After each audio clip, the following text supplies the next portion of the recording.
The year Eleanor and I were married, she made our relationship public to a swarm of media outlets and threw an incredible wedding.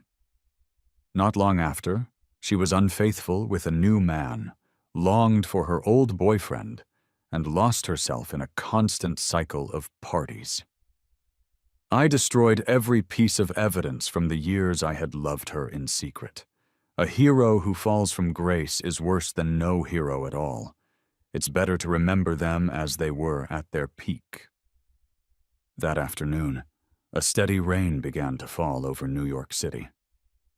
The news alerts on my phone were a constant buzz, each headline more sensational than the last. Videos played a chaotic mix of reports about the actor Daniel Archer being accused of breaking up a marriage, with claims that his mystery lover was Eleanor Vance, who was divorcing me to get back together with him. The story was everywhere, rehashing the history of our families and our marriage. It was reported that our families had already started the process of dissolving the marriage alliance back in early March. I closed my eyes, feeling dizzy from it all, before turning my phone off and setting it aside. Just then, the landline in the living room began to ring. I walked over and answered it. It was my assistant, Ben. "Hey, Samuel, your cell was off, so I thought I'd try the house line," he said. "What is it, Ben?" I asked. "Samuel, have you seen the pictures Daniel Archer posted on his social media?" he asked. I paused for a moment, then did what he said and opened the app. My screen was immediately filled with a bright yellow color. I knew what it was right away.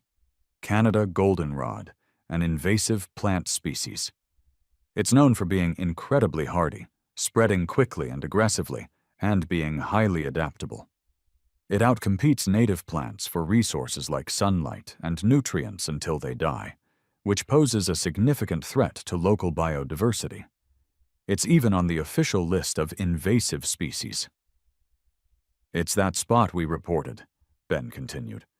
"The environmental department was already scheduled to clear it out, but because of the post Daniel Archer made, more and more of his fans are going there, and it's making our work much more difficult. On top of that, there was an argument there today. Some of his more devoted fans think it's their idol's special place and are refusing to let anyone remove the plants." I looked closer at the post Daniel had made, which included a few lines of text and 9 photos. "Throwback to last November," it read. "She used to say my smile was bright, so I'm posting this for her to see. We found tons of these yellow flowers while scouting locations for a film last year. I took a bunch home and even scattered some of their seeds around. Maybe when we come back next year there will be even more. The spot is at XX. I recommend it to all my fans. Feel free to check it out. Oh, and make sure you go after October. They're not blooming yet. P.S. A certain someone was too busy to go with me then. I hope she can come along next time." Below the post, a fan had asked him if he was in a relationship, to which he replied with a vague emoji. Someone else commented, asking why he was posting pictures from last November and March. He replied, "I wanted a certain someone to see them." I didn't say anything to Ben, just gave him a few instructions and hung up the phone. That evening, Eleanor's cousin, Mark, also called me. The moment I picked up, he started venting. "Samuel, I'm so angry right now.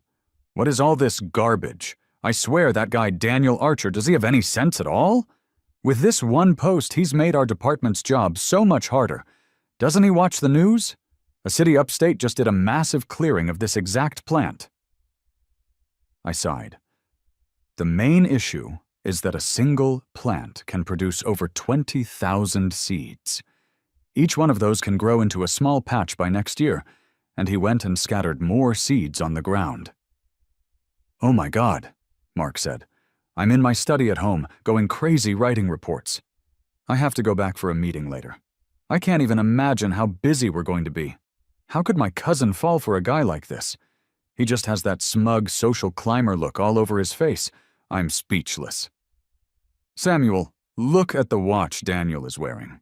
Isn't that the vintage one my cousin bought at an auction?" I didn't respond to his comment about the watch. Instead, I changed the subject. Mark, is Leo behaving at the family estate? I just finished up here and I'm heading over now. The giant cake should be arriving soon. The person in charge just messaged me. Okay, I'll let the butler know to look out for it, he replied. The party starts at 8, right? If I head over now, I can still help set things up. Samuel, he interrupted me, his voice suddenly hesitant. It's Leo's birthday. Is my cousin still not coming home? I paused for a moment, then let out a small, tired laugh. That's right. She hasn't been a part of Leo's life for the past 2 years. She never wants to celebrate his birthday, so why would today be any different? She's probably at some club right now with Clara and that whole group. Unbelievable. I'm actually speechless. What a mess. They're all a mess. What kind of friends does she even have? One day this one's marriage is falling apart, the next day that one is getting a divorce, and the whole group just lives at the club. I felt a strange emptiness in my chest that I couldn't quite name. Mark, there's something I need to tell you. I'm divorcing your cousin soon. Samuel. He started, but I cut him off. Don't try to talk me out of it, Mark. It's no use. You know the person she loves is her first boyfriend, Daniel Archer. Our marriage was just a business arrangement. Now that Daniel is back, she's not going to let him go, and I don't want to keep dragging this out with her. I'm just really tired. I'll be single again, and she can marry someone else. There's nothing wrong with that. She'll probably be happy to see it happen. But what about Leo? Mark asked. Leo's only 4. A wave of bitterness washed over me. The only reason I haven't said anything yet is because Leo's birthday is coming up. I want him to have a happy 4th birthday. Our families are deeply connected through a lot of business partnerships. A lot of things can't be neatly separated. If his great-grandparents are willing, Leo can visit the estate often. I'll do my best to keep his environment from changing too much. As for Eleanor, maybe after we divorce, her mood will improve, and she'll be willing to spare a little of her scarce maternal love.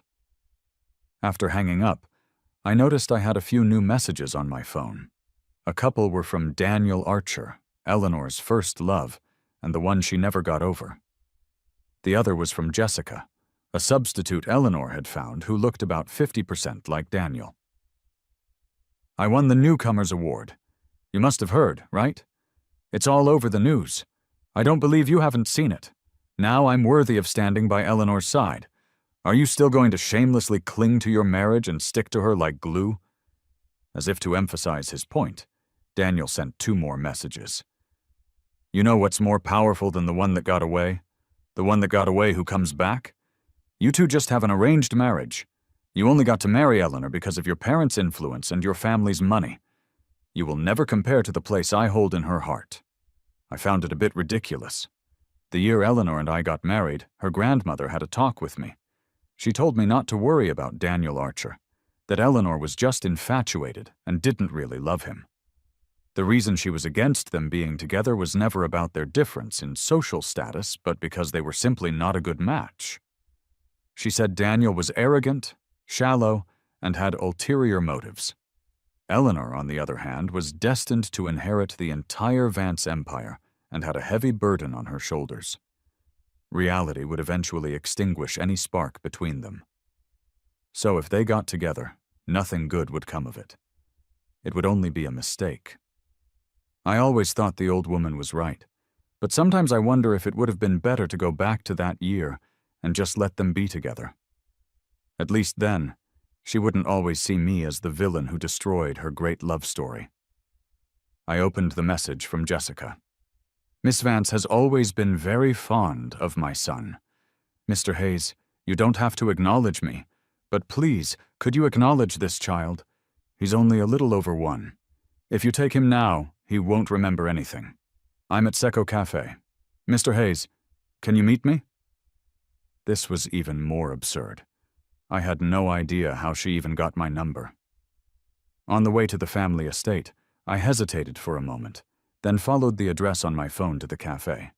Some people will never learn to give up. The moment I walked in, I saw Jessica sitting there, holding a small child in her arms. Jessica and Daniel Archer really did look alike, so much so that it made my stomach turn.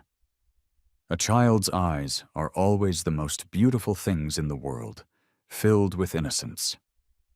I sat down across from Jessica and ordered a coffee. "This child is from a previous relationship. Telling me is pointless. You won't get what you want from me," I said quickly, not wanting to get drawn into her story.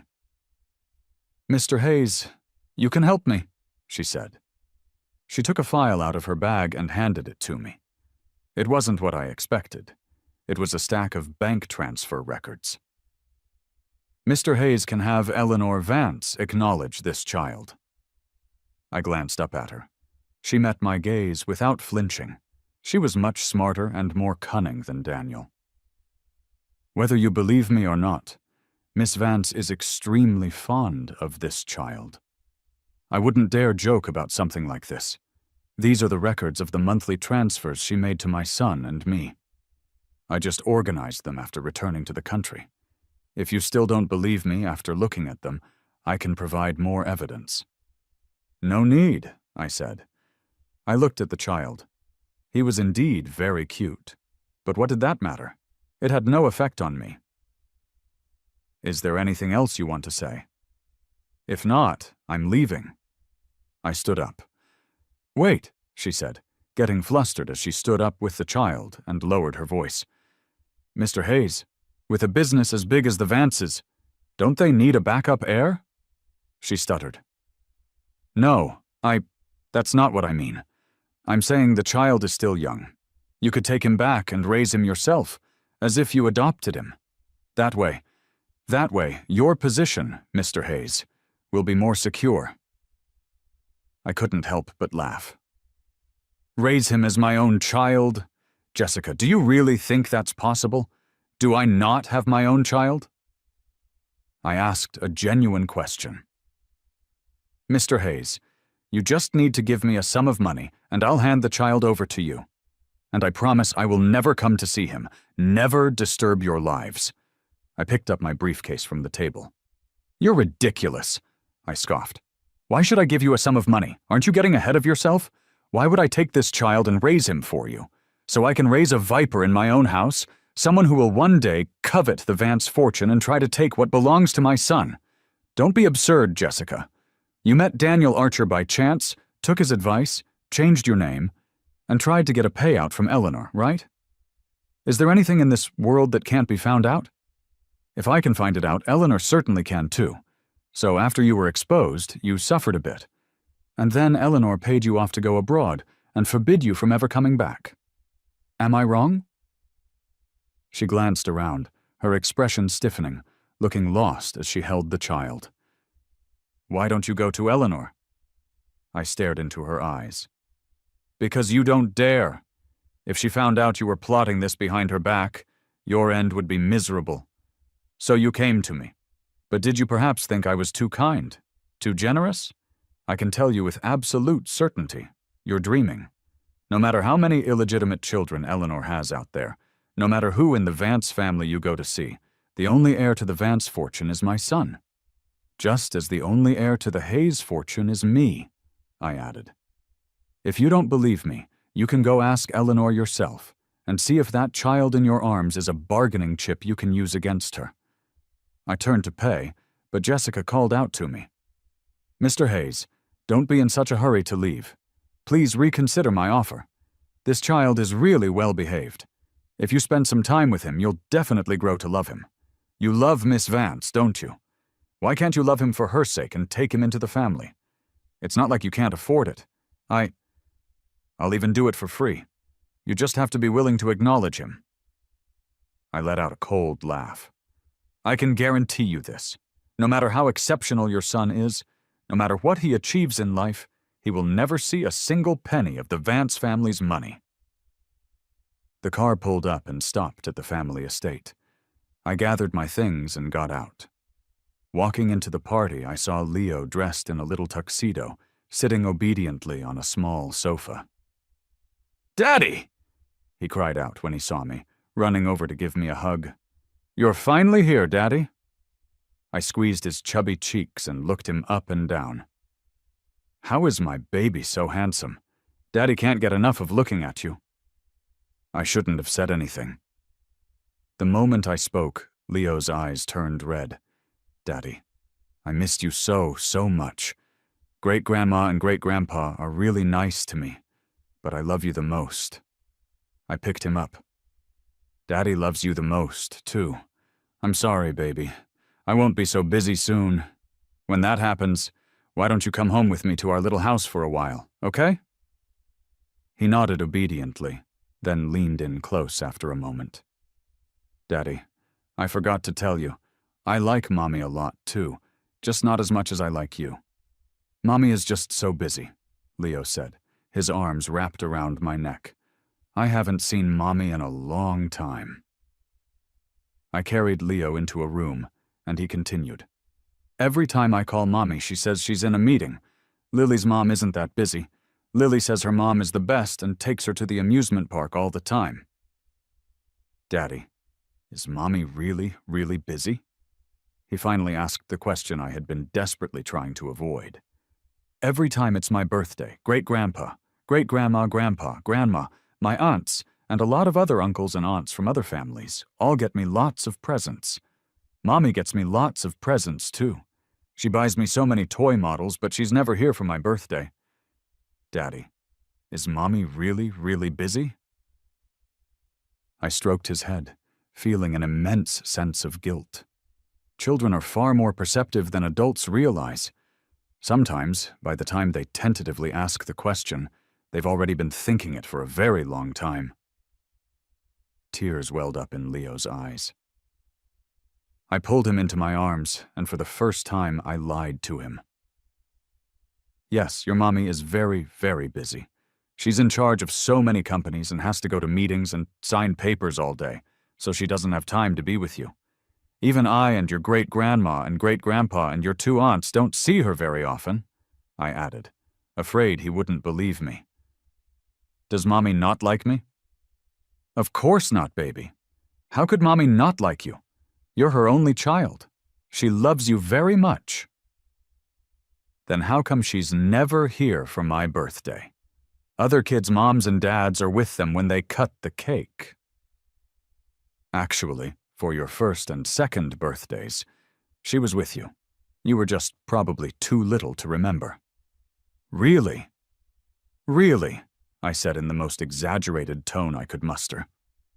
Baby, how could your mommy not love you? Why would you ever think that? Leo smiled happily and pulled a piece of candy out of his pocket. Daddy, I love oatmeal candy the most. Here, you can have my candy. I saved it for a long time just for you. I smiled and took the candy from him, but I had lied to him again. When he grew up, he would know that on his 4th birthday, I had lied to him twice. The first time was telling him his mother missed his birthday because she was busy. The second time was telling him he was his mother's only child. A fake is still a fake. Lies cannot cross the barrier of time. One day they will inevitably be dug up and exposed. Leo sat on the bed, looking at me pitifully. Daddy, can you ask Mommy to come to my birthday next year too? That way all the uncles and aunts and grown-ups will believe we're a happy family. I froze. The smile stuck on my face. After a moment, I recovered and nodded naturally. I'll make sure Mommy comes to your birthday party, baby. But that was a promise I couldn't keep, because after Leo's birthday, I would be filing for divorce from Eleanor. By then, we wouldn't even have the title of family anymore. I took Leo back to the main hall, then went to a room and sent Eleanor a text. It's Leo's birthday tonight. Can you come back? He said he can't remember you ever being there for his birthday, so can you please come back? I waited for about 10 minutes, but Eleanor didn't reply. I wouldn't give up. I sent another one. I'm begging you. About 2 minutes later, Eleanor replied, I'll have someone bring me back in a bit. Sorry, I was just in a cross-continental conference call on my laptop. My phone was on airplane mode. I didn't believe her, but at least she had replied. I sent one back. Be safe on the road. After a moment, I added another line. "Thank you for being willing to come back." She didn't reply again. I put down my phone and breathed a sigh of relief. For the past 2 years, Eleanor and I had maintained the most polite, distant kind of relationship, barely contacting each other.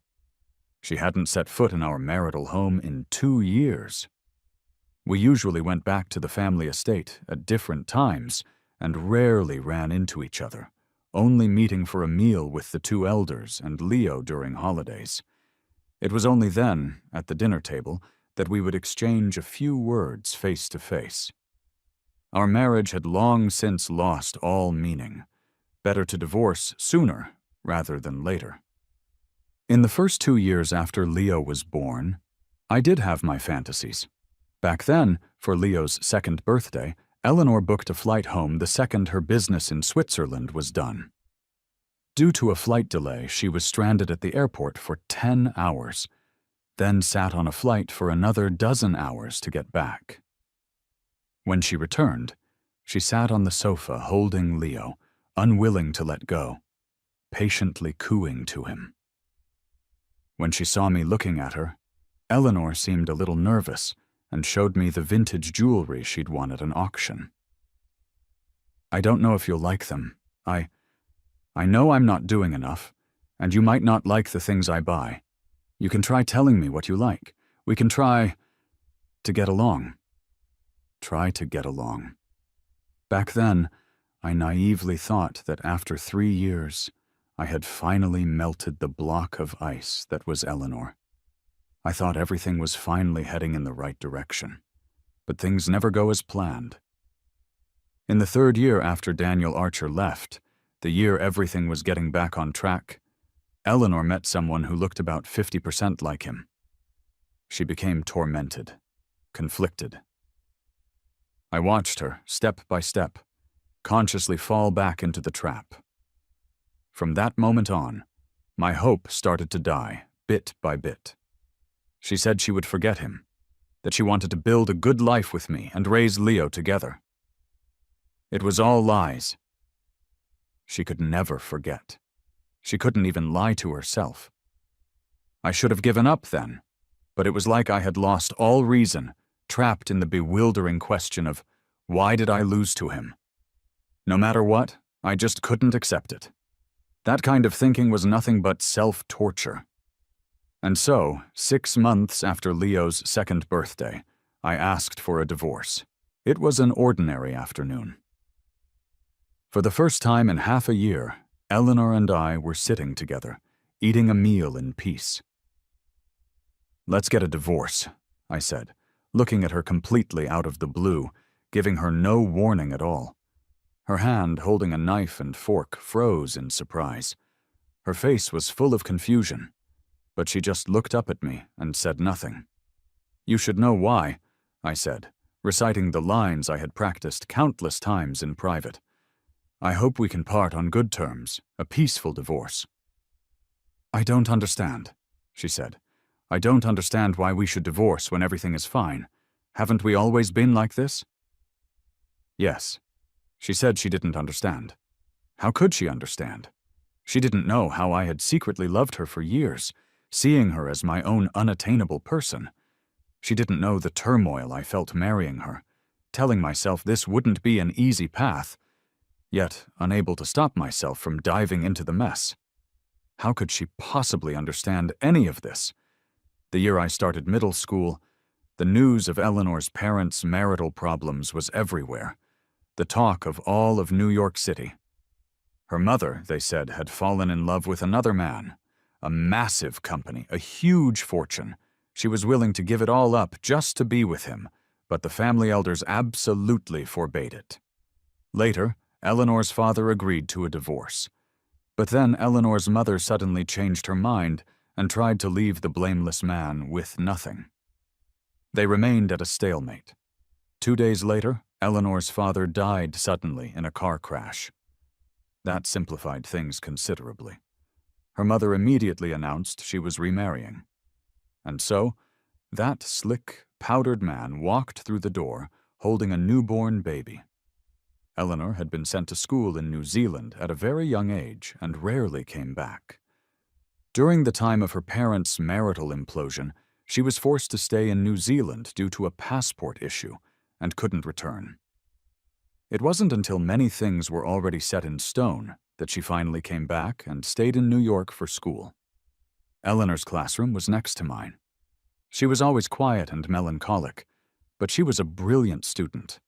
Always dressed in a pure white dress, her face captivated everyone's attention.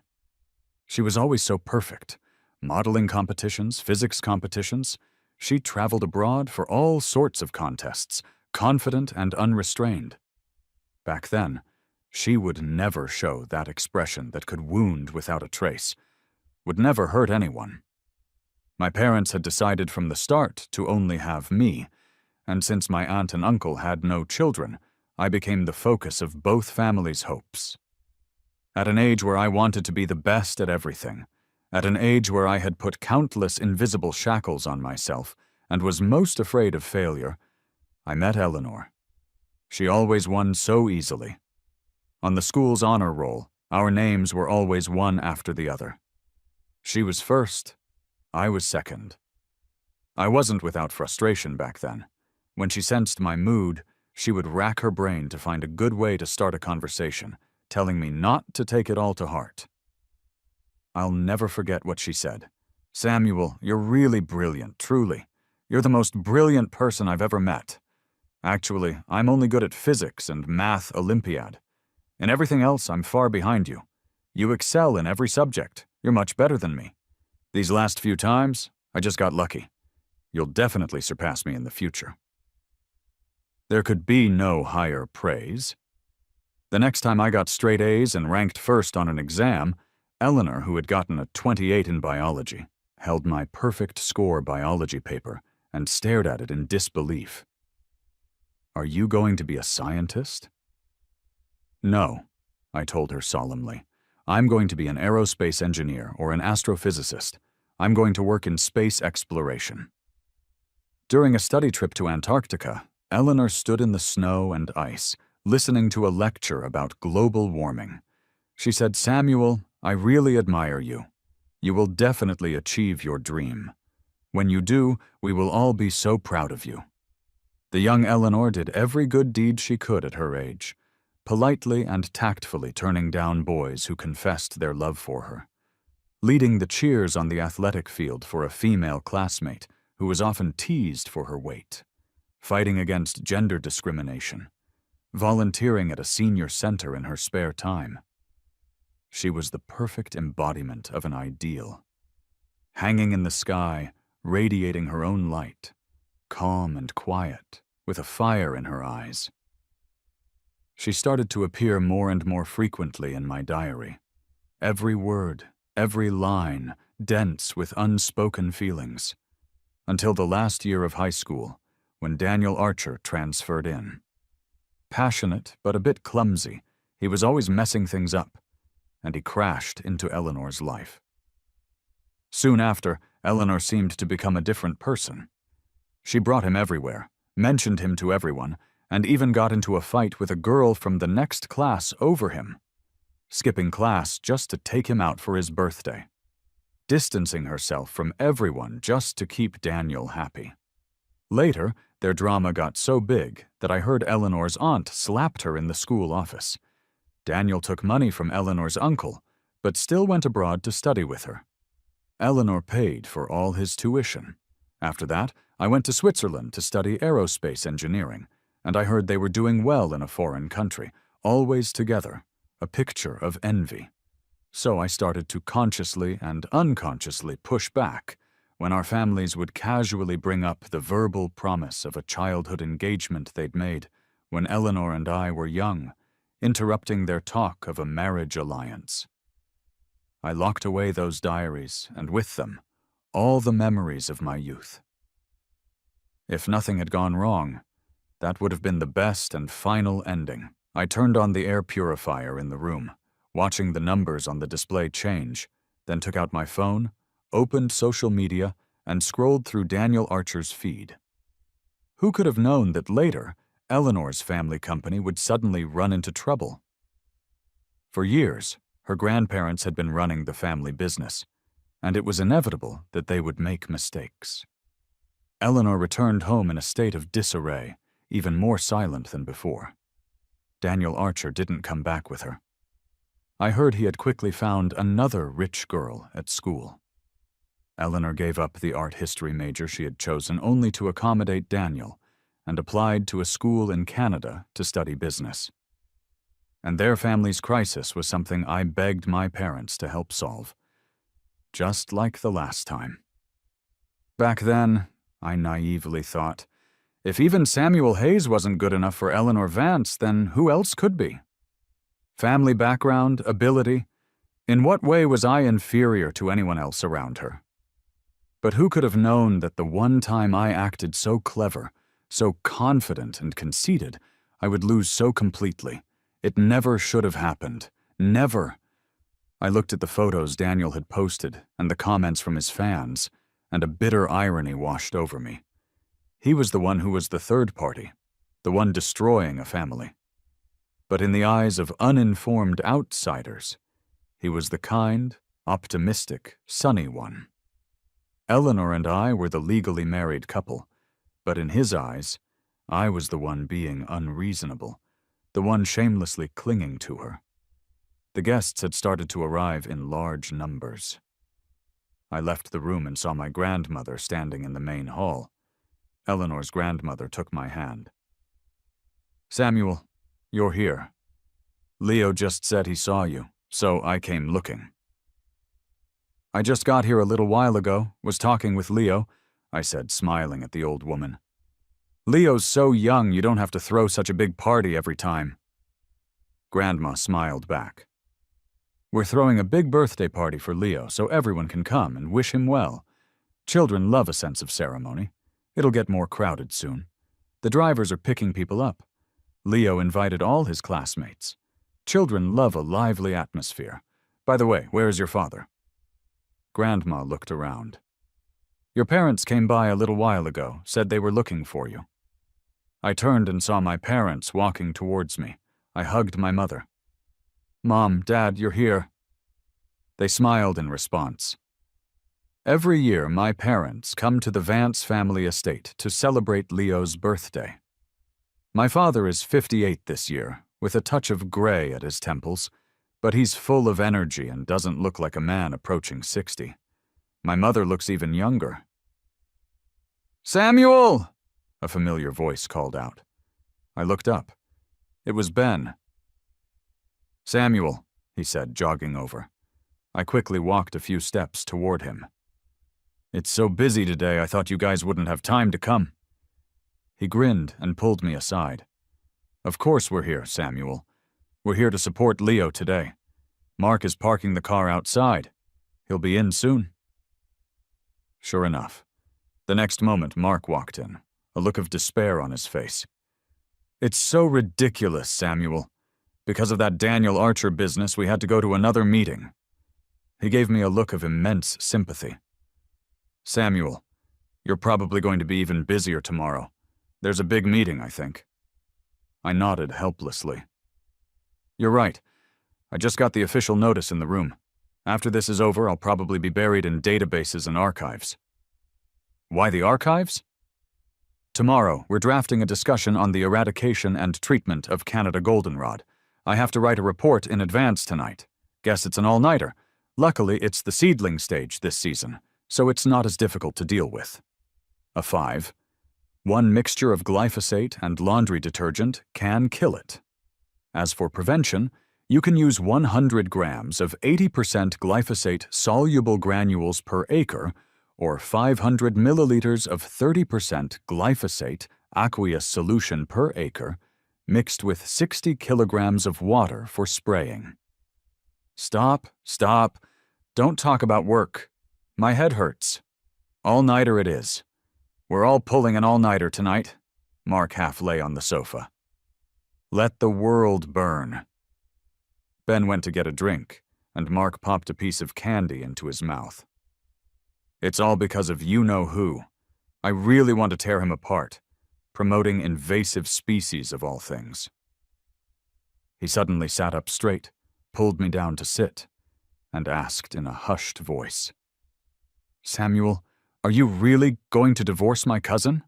Samuel, are you really okay with this?" Okay with this? There was nothing to not be okay with.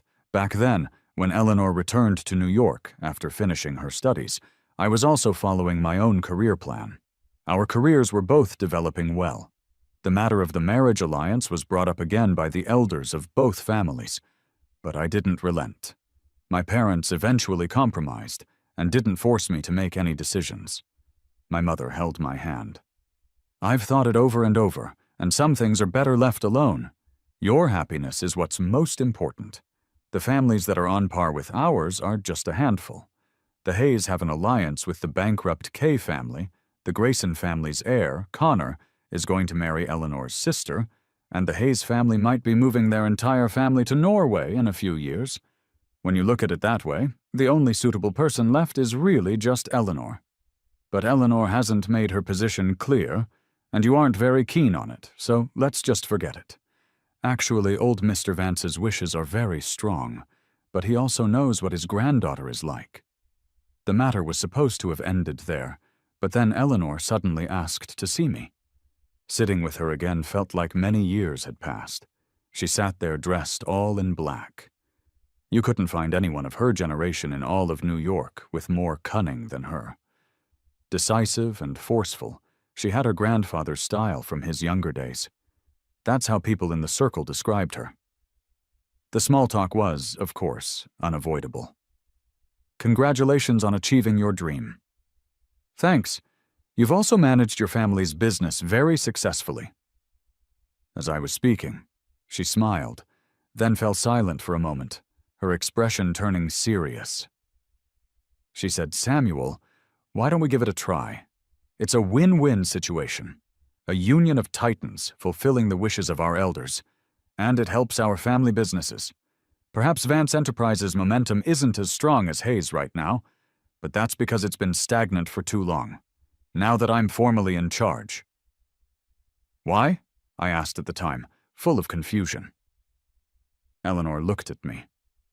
"Instead of you having a strategic marriage with some woman of unknown background, we might as well give it a try." She sighed. "To be honest, I'm not a good person. A lot of my business tactics are not exactly above board. And so things just messily developed from there." Eleanor returned quickly. Leo's face was full of surprise and joy. He excitedly took my hand and Eleanor's, introducing us to all his classmates. I looked at the usually silent Eleanor, then smiled and carried Leo to the enormous cake. I stood to the side. "Baby, just make a symbolic cut later. There will be people to serve the cake for everyone." He leaned in and kissed my cheek, smiling happily. "I love you so much, Daddy." The adults around us all laughed. I avoided Eleanor's gaze, refusing to look at her. Finally, everything was over. The guests departed, and the crowd dispersed. With the noise gone, the already quiet estate felt even more desolate. Leo was dozing off in Eleanor's arms. She carried him to the children's room. I glanced at a message I had just received on my phone. It was from Daniel Archer. "Today is your son's birthday, right? Do you know what Eleanor was doing before she rushed over? She was at the club drinking with her trashy friends. Everyone brought a date." I didn't reply. There was no point. I had never taken him seriously. After Eleanor went into the room, I closed the door behind her. "Eleanor, let's get a divorce." Eleanor said nothing. "Thinking about Daniel? But what is he thinking about? Your money?" I suddenly felt the urge to hurt her, to make it mutual. It was laughable. Eleanor used to hate Daniel, hate him for abandoning and betraying her, but lately she had been staring at his photos in a daze. Maybe, just as Daniel himself said, Eleanor could never forget him. But Eleanor had probably forgotten that she was the one who said, "Samuel, let's give it a try." She started it, so let me be the one to end it. "Eleanor, I don't want to drag this out with you anymore." I'm not divorcing you, Eleanor said, her voice firm and resolute. Leo needs a complete family. Don't use our child to blackmail me. Eleanor looked up at me. That's not what I mean. Ever since she took over the family business, her demeanor had become very tough. I remember the first time I brought up divorce, she also refused, shutting me down with, "Samuel, I hear your aunt might be up for another promotion in a couple of years. There are a lot of people watching her. You wouldn't want her to be distracted by some minor issue, would you? She practically raised you. As her family, your actions can affect her." Now, everything was settled. I had nothing left to worry about. I took off the watch on my wrist. It was an heirloom given to me by Eleanor's grandmother the year we were married. Let's end it all, Eleanor. I once thought I could win over a person who didn't love me, who had someone else in her heart, with nothing but sheer devotion. I was so foolish. You're so cruel, Samuel Hayes. Seeing Eleanor sitting there looking like her soul had left her body, I actually felt a sense of satisfaction. I remembered one of our arguments over the past 2 years, when she spoke in the most vile, disdainful tone. So, what if I like spending time at the club? So, what if I don't like coming home? Is there anything at home worth my time? Samuel Hayes, this is a strategic marriage. You know damn well I didn't marry you because I love you, so what right do you have to control me? Don't you think you've failed to understand your place? So what if I can't forget Daniel Archer? You know what? I'll be honest with you. No matter how many new flings I have, the moment he comes back, everyone else gets pushed aside. When she said those words, back then, did she ever think they would hurt me? She wasn't blind to the nights I sat alone in the dark. So what right does she have now to call me cruel? She doesn't deserve to. Samuel, you have a happy family. You've had a smooth life. So maybe you don't know the impact a broken home has on a child. Leo is still so young. Even now, she was still trying to persuade me. I laughed until my eyes were red. Eleanor, I never thought I'd hear you say something like that. I've had a smooth life and a happy family, so I deserve to have my life wasted on you.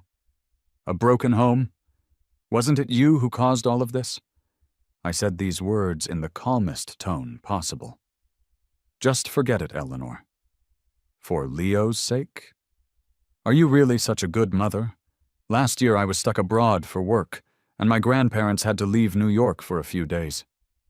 I was worried about leaving only the nanny at home, so I called you and asked you to go to the estate to be with Leo. You were so agreeable then, weren't you, Eleanor? But the moment my grandparents left town, you disappeared. Leo sat on the sofa crying until he was delirious, and by evening he had a high fever. How dare you bring up our son, Eleanor? Are you fit to be his mother? When Leo was in the hospital, practically dying, when I was holding him and crying, where were you? Where did my grandfather's people find you later? A high-end club. You got a call from Daniel late at night, were heartbroken all night and drank yourself into a stupor at the club. Eleanor, think about what you've done. Do you think there's anything left between us? Do you have the nerve to mention Leo? Don't. You're not worthy, Eleanor, I said, giving her a bitter smile. Are you? For the past 2 years, I've asked for a divorce countless times. I don't know why you keep refusing. We're at the very end. Is it really necessary to tear each other apart like this? The next time I saw Eleanor was the day we officially finalized the divorce. She looked completely haggard. When she saw me arrive, Eleanor looked at me, her voice so hoarse she could barely speak. She said, "How could it be you?" I walked over and sat down across from her. "Thank you for not being late, and for not refusing to come, Miss Vance." "What did you call me?" Eleanor seemed dazed. "It's just a title. Why do you care?" I picked up the divorce papers, read them over, and picked up a pen. "I'm always polite to strangers. I hope you can get used to it. If you can't, it doesn't matter because we will have virtually no contact from now on." "Samuel Hayes, why didn't you tell me? Why didn't you tell me that you were the one who pushed your parents to help our family through 2 crises? Why didn't you tell me that you used to be really, really in love with me? So, what are you trying to say? I signed my name and put down the pen. If not me, who else could it have been? But I thought, after high school, the person who wrote me letters, who said the past was past, who believed I would one day be successful and make up for all the hardships I'd been through, I thought it was Daniel who was always following me around. Eleanor went berserk, tearing up the divorce papers I had just signed and throwing the pieces all over the living room. Samuel, let's not get divorced, okay? I'm begging you. Let's try again. Forget it. Stop looking for excuses, Eleanor. Is it just because of that one letter? How many times did you lose your mind over him? Are you telling me you don't know if you ever had feelings for him? Can you tell the difference between a rose and a common flower? Can you tell the difference between a streetlight and the moonlight? I laughed softly. Eleanor, be dignified. Let's just end it all. I burned all the diaries that had anything to do with you. All that's left between us is ugliness. A fallen idol is worse than nothing. Better to preserve her in formaldehyde at the peak of her perfection. Sign the papers. This should have ended a long time ago. The next time Eleanor saw Daniel Archer was after the divorce. She had been living in a daze for days, feeling like life was worse than death. Looking at Daniel kneeling before her, begging for forgiveness and a fresh start, she found it utterly laughable. Remember that cliff we went to before? Jump, and I'll forgive you. She watched Daniel's face turn ghostly white and sneered. I'm not kidding. A death with no body left to find. That's the easiest way. Otherwise, I have a million ways to torture you. You don't want to? Is that it? I'll have someone take you there. After someone had taken Daniel away, Eleanor made another call. I sent you the photo. Jessica and a child. I want them to disappear without a trace. The person on the other end started to stammer. Miss Vance, that child, She grew impatient. I only have one child, Leo. Do you have any other questions? The person on the other end stammered out an agreement. Eleanor placed her phone face down on the desk. She didn't like to drag things out or leave loose ends. She only needed one heir, and that person could only be her son. She would pave the way for his future. Eleanor looked up at the ceiling, suddenly feeling a sense of relief that she had cut ties with her husband and son. That way the ugly things wouldn't involve them. Let her be the one to do all the ugly things. Every time Eleanor secretly went to see Samuel and her son, she felt an overwhelming urge to run up to them. But she held back. She thought she was so tainted she shouldn't appear before her ex-husband again, shouldn't hold her son again. She was so dirty and they were so clean. There was always a mountain of documents to sign in her office. Every minute the company's accounts swelled with more money. The Graysons, the Vances, and the Hays, the 3 great families of New York City. Sometimes a surname meant everything. Eleanor would never forget that day. Before her wedding, her so-called best friends threw her a bachelorette party. During the party, someone teased her. Well, Eleanor, you're full of surprises. I can't believe Samuel Hayes was willing to marry you. This is really... In our circle, Mr. Hayes is at the top of the pyramid, the sole heir of a top-tier dynasty. Yeah, Eleanor, I bet he's just in it for your looks. Ha ha ha ha, don't be jealous. If you had a face like Eleanor's, see if he'd be willing to marry you. Eleanor, you have no idea how powerful your future father-in-law is. But Mr. Hayes' aunt is even more powerful, and her branch of the family has no children. Can you believe his luck? Eleanor, you really married up. The Hayes family used to be an old, intellectual family. The comments went on and on, one after another. She shot a casual glance at them. I never knew you all were such gossips. At that point, someone stepped in to smooth things over. Ha ha ha ha. You guys are just jealous. You make it sound like our Eleanor is worthless. Eleanor's family has been in business for 5 generations, generations of accumulated wealth. How is she any worse off than the Hayes, if it weren't for what happened back then? Someone quickly shoved the speaker. What are you talking about that for? The person immediately shut up. Eleanor glanced at them, but wasn't angry. She knew what they meant. If her parents hadn't reached that point, if her mother hadn't had an affair, if they hadn't had a falling out, if they hadn't both died, the Vance family would have long surpassed all the other families. Now, her grandparents were back at the helm, holding down the fort. But what about when they were gone? Would she, Eleanor Vance, always have someone to rely on? No, she wasn't that lucky. She had to work 1,000 times harder than these good-for-nothing friends to hold up her massive family business. She loved winning too much. She would never let herself lose. But in the business world, without the connections of the older generation, many doors were hard to open. If the Vances and the Hayes formed a marriage alliance, she couldn't imagine what a leap that would be. It would secure the Vance family's glory for at least another 100 years. But she couldn't quite figure out, why would Samuel Hayes be willing to form an alliance with her? Why did he agree? Why was he willing to marry her? Was it just because she was better than the other debutantes in New York? Was it just because their families were old friends and her grandfather and Samuel's grandfather were close?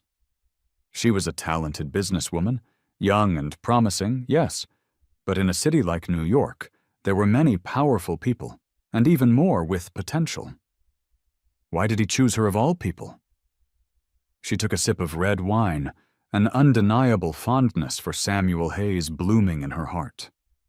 Later, she was married and had a son. One time she went out for a business dinner and came home very late, drunk. Samuel had waited up for her until the middle of the night and had made her a soup to sober up. Her husband, dressed in white cotton pajamas, exuded an air of scholarly refinement. He leaned down and asked her, "Feeling better? Want some more soup?" She looked up, dazed, and saw his eyes filled with tenderness and love. For the first time, she panicked. He liked her? How could someone as good as Samuel Hayes like her? When did he start liking her? She took his hand.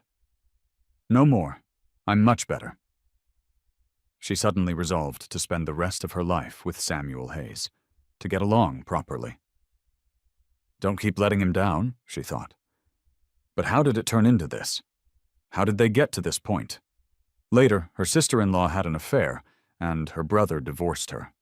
Her own brother, Daniel, 6 or 7 years younger than her, stood before her. "Sis, when you were cheating, did you ever think that one day your own brother would be cheated on?" She stood there stunned as her brother continued. "Every time I call you sis, I feel like I'm letting Samuel down.